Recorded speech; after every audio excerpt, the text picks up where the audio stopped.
வணக்கம். Nifty October futures trend October 16, 2025 என்ற trend எப்படி இருக்க போகுது என்பதை பற்றி இந்த வீடியோவில் பார்க்க போகிறோம்.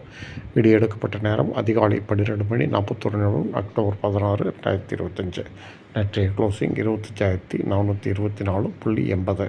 இதை நான் இப்போ அக்டோபர் 16 ட்ரெண்டு அக்டோபர் 16, 2025 அன்று ட்ரெண்ட் எப்படி இருக்க போகுது என்பதை பார்ப்பதற்கு முன்பு அக்டோபர் 15, 2025 அன்று என்ன நடந்தது என்பதை பற்றி பார்க்க வேண்டும். இப்போ என்னென்னா, இது எதிர்பார்க்கப்பட்டது டூ-வே ட்ரெண்டு. மேலே 25,460.90 தொடும் என்று எதிர்பார்த்தோம். கீழே விழுந்தால் 24,951 என்ற நிலை வரை விழுந்திருக்க வேண்டும். இது என்னென்னா, மேலே சென்றது 25,460 வரை சென்றது.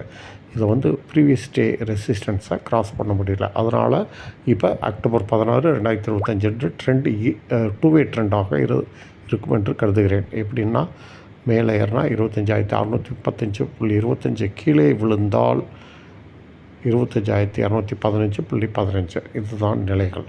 சரி, இப்போ என்ன நிலைகள் என்று பார்த்துக்கிடுவோம். 25,424.80 ட்ரெண்டு சைடர். இதற்கு மேலே வர்த்தகம் நடந்தால் அப் ட்ரெண்டு, அப் டார்கெட் 25,635. அதற்கு முன்பு ஃபோர்வர்ஸ் ரெசிஸ்டன்ஸ் 25,496 என்ற நிலையில் இருக்கிறது. இந்த நிலைகள் சப்ளை ஜோன் என்று கருதப்படுகிறது. தொட்டால் கீழே விழ வாய்ப்பு. சரி, இதற்கு கீழே வர்த்தகமானால் டவுன் ட்ரெண்டு, டவுன் டார்கெட் 25,215. இதற்கிடையில் 4 ஹவர் சப்போர்ட் 25,372 என்ற அளவில் இருக்கிறது. இந்த நிலைகள் டிமாண்ட் ஜோன் என்று கருதப்படுகிறது. இதை தொட்டவுடன் மேலே ஏற வாய்ப்பு. சப்ளை ஜோனை சொல்லிவிட்டு டிமாண்ட் ஜோனை சொல்லிவிட்டு சப்ளை ஜோனை கடந்தால் என்ன ஆகுது? 25,635 என்ற நிலையை கடந்து ஹோல்டு செய்தால் ஏற்றம் 25,845 என்ற நிலை வரை தொடரும். சரி, டிமாண்ட் ஜோனை உடைத்தால் என்ன ஆகுது? அதாவது 25,215 என்ற நிலையை உடைத்தால் சரிவு 25,005 என்ற நிலை வரை தொடரும். இதுதான் நிலைகள்.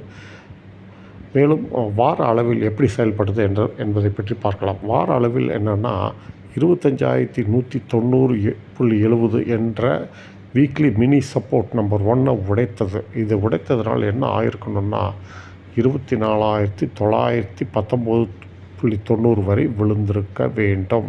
ஆனால் இது ரீபவுண்ட் ஆயிடுச்சு.